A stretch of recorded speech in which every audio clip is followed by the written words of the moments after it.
ನಮಸ್ಕಾರ ವೀಕ್ಷಕರೇ. ರಾಜ್ಯ ಕಾಂಗ್ರೆಸ್ ಸರ್ಕಾರವು ಆಸ್ತಿ ವಿಚಾರದಲ್ಲಿ ಮತ್ತೊಂದು ಮಹತ್ವದ ಬದಲಾವಣೆಗೆ ಮುಂದಾಗಿದೆ. ಇತ್ತೀಚಿನ ದಿನಗಳಲ್ಲಿ ರಾಜ್ಯದಲ್ಲಿ ಇ ಖಾತಾ, ಬಿ ಖಾತಾ ಹಾಗೂ ರಿಜಿಸ್ಟ್ರೇಷನ್ ವಿಚಾರದಲ್ಲಿ ಕೆಲವೊಂದು ಪ್ರಮುಖ ಬದಲಾವಣೆಗಳನ್ನು ರಾಜ್ಯ ಸರ್ಕಾರವು ಜಾರಿ ಮಾಡಿದೆ. ಇದೀಗ ಆಸ್ತಿ ವಿಚಾರದಲ್ಲಿ ಪ್ರಮುಖವಾಗಿ ಲ್ಯಾಂಡ್ ಬಿಟ್ ಎನ್ನುವ ವ್ಯವಸ್ಥೆಯನ್ನು ಜಾರಿ ಮಾಡುವುದಕ್ಕೆ ರಾಜ್ಯ ಸರ್ಕಾರ ಮುಂದಾಗಿದೆ. ಈ ಸಂಬಂಧ ಕಂದಾಯ ಸಚಿವರಾದ ಕೃಷ್ಣ ಬೈರೇಗೌಡ ಅವರು ಮಾಹಿತಿ ನೀಡಿದ್ದಾರೆ. ಆಸ್ತಿಗಳ ಸಂರಕ್ಷಣೆ ಹಾಗೂ ಆಸ್ತಿ ಮಾರಾಟದಲ್ಲಿ ಅವ್ಯವಹಾರವನ್ನು ತಪ್ಪಿಸುವ ಉದ್ದೇಶದಿಂದ ರಾಜ್ಯ ಸರ್ಕಾರವು ಹಲವು ಕ್ರಮಗಳನ್ನು ಅನುಸರಿಸುತ್ತಿದೆ. ಇದೀಗ ಅಧಿಕಾರಿಗಳಿಗೆ ಬಿಸಿ ಮುಟ್ಟಿಸುವುದರೊಂದಿಗೆ ಆಸ್ತಿಯ ವಿಚಾರದಲ್ಲಿ ಮತ್ತೊಂದು ಬದಲಾವಣೆಯನ್ನು ಜಾರಿ ಮಾಡುವುದಕ್ಕೆ ರಾಜ್ಯ ಸರ್ಕಾರ ನಿರ್ಧರಿಸಿದೆ. ಸರ್ಕಾರಿ ಅಧಿಕಾರಿಗಳು ಸಹ ಆಸ್ತಿ ರಿಜಿಸ್ಟ್ರೇಷನ್ ವಿಚಾರದಲ್ಲಿ ಮೋಸ ಮಾಡುತ್ತಿದ್ದು, ಇದೀಗ ಇದಕ್ಕೆ ಕಡಿವಾಣ ಹಾಕುವುದಕ್ಕೆ ಸರ್ಕಾರ ಮುಂದಾಗಿದೆ. ಕೆಲವು ನಕಲಿ ದಾಖಲೆಗಳನ್ನು ಸೃಷ್ಟಿಸಿ ಸರ್ಕಾರಿ ಭೂಮಿಯನ್ನು ಕಬಳಿಸುತ್ತಿದ್ದಾರೆ ಎನ್ನುವ ಆರೋಪ ಕೇಳಿಬಂದಿದೆ. ಅಲ್ಲದೆ ಆಸ್ತಿ ರಿಜಿಸ್ಟ್ರೇಷನ್ ವಿಚಾರದಲ್ಲೂ ಮೋಸ ಆಗುತ್ತಿದ್ದು, ಇದನ್ನು ತಪ್ಪಿಸುವುದಕ್ಕೆ ಲ್ಯಾಂಡ್ ಬಿಟ್ ವ್ಯವಸ್ಥೆ ಜಾರಿ ಮಾಡುವುದಕ್ಕೆ ಸರ್ಕಾರ ಮುಂದಾಗಿದೆ. ಬೆಂಗಳೂರಿನಲ್ಲಿ 3 ವರ್ಷಗಳಲ್ಲಿ ಸರ್ಕಾರಿ ಭೂಮಿ ಅತಿಕ್ರಮಣಕ್ಕೆ ಸಂಬಂಧಿಸಿದಂತೆ ಒಟ್ಟು 272 ದೂರುಗಳು ದಾಖಲಾಗಿದೆ. ಯಲಹಂಕದಿಂದಲೇ 77 ದೂರುಗಳು ದಾಖಲಾಗಿವೆ. ಈ ರೀತಿ ಸ್ವೀಕರಿಸಿದ ಒಟ್ಟು ದೂರುಗಳಲ್ಲಿ ಇದೀಗ 132 ಎಕರೆ ಅತಿಕ್ರಮಣವನ್ನು ತೆರವು ಮಾಡಲಾಗಿದೆ.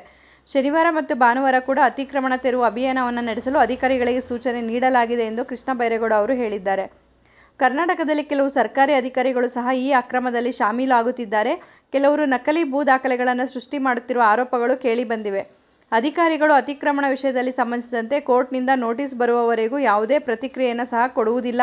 ಪ್ರಕರಣಗಳು ಕೋರ್ಟ್ನ ನಿಂದನೆಗೆ ಆಹ್ವಾನ ನೀಡುವ ಮಟ್ಟಕ್ಕೆ ಹೋದಾಗ ಎಚ್ಚರಿಕೆಗೊಳ್ಳುತ್ತಾರೆ ಎಂದು ಅವರು ಹೇಳಿದ್ದಾರೆ. ಸರ್ಕಾರಿ ಭೂಮಿ ಹಾಗೂ ಆಸ್ತಿಗಳ ವಿಚಾರದಲ್ಲಿ ಕೆಲವೊಂದು ಕ್ರಮಗಳನ್ನು ತೆಗೆದುಕೊಳ್ಳಲಾಗುತ್ತಿರುವುದು ಹೇಳಲಾಗಿದೆ. ಆಸ್ತಿಗಳಲ್ಲಿ ಅಕ್ರಮವನ್ನು ತಪ್ಪಿಸುವ ಉದ್ದೇಶದಿಂದ 1 ವರ್ಷ ಒಳಗಾಗಿ ಲ್ಯಾಂಡ್ ಬಿಟ್ ವ್ಯವಸ್ಥೆಯನ್ನು ಜಾರಿ ಮಾಡಲಾಗುವುದು. ಇದರಲ್ಲಿ ಜಿಯೋ ಫೆನ್ಸಿಂಗ್ ಮಾಡುವ ಮೂಲಕ ಸರ್ಕಾರಿ ಭೂಮಿಯನ್ನು ಗುರುತಿಸುವುದು ಹಾಗೂ ಅತಿಕ್ರಮಣಗಳನ್ನು ತಪ್ಪಿಸಲಾಗುವುದು ಎಂದು ಅವರು ಹೇಳಿದ್ದಾರೆ. ಸರ್ಕಾರವು ಆಸ್ತಿ ವಿಚಾರದಲ್ಲಿ ಕೆಲವೊಂದು ಪ್ರಮುಖ ನಿರ್ಧಾರಗಳನ್ನು ತೆಗೆದುಕೊಂಡಿದೆ. ಅದರಲ್ಲಿ ಸರ್ಕಾರಿ ಜಾಗಗಳ ಸಂರಕ್ಷಣೆಯೂ ಒಂದಾಗಿದೆ. ಇದರ ನಡುವೆ ಇ ಖಾತಾ ಹಾಗೂ ಬಿ ಖಾತಾ ನೀಡುವುದು ಸಹ ಜೋರಾಗಿ ನಡೆದಿದೆ. ರಾಜ್ಯದಲ್ಲಿ ಬಿ ಖಾತಾ ನೀಡುವುದಕ್ಕೆ 3 ತಿಂಗಳುಗಳ ಗಡುವು ನೀಡಲಾಗಿದೆ. ಇದೀಗ ಈ ಗಡುವಿನ ಅರ್ಧ ಅವಧಿ ಮುಕ್ತಾಯವಾದಂತೆ ಆಗಿದೆ. ಆದರೂ ಕೂಡ ಎಷ್ಟೋ ಗ್ರಾಮ ಪಂಚಾಯಿತಿಗಳ ವ್ಯಾಪ್ತಿಯಲ್ಲಿ ಬಿ ಖಾತಾವನ್ನು ಇನ್ನೂ ಕೂಡ ಆರಂಭನೆ ಮಾಡಿಲ್ಲ. ಈ ಒಂದು ಮಾಹಿತಿ ಉಪಯುಕ್ತ ಆಗಿದೆ ಅಂತ ಭಾವಿಸ್ತೀನಿ. ಮತ್ತಷ್ಟು ಮಾಹಿತಿಗಾಗಿ ನಮ್ಮ ಚಾನಲನ್ನು ಲೈಕ್ ಮಾಡಿ, ಶೇರ್ ಮಾಡಿ. ಹೊಸದಾಗಿ ನೋಡ್ತಾ ಇರೋರು ಸಬ್ಸ್ಕ್ರೈಬ್ ಮಾಡಿಕೊಂಡು ನೋಡಿ.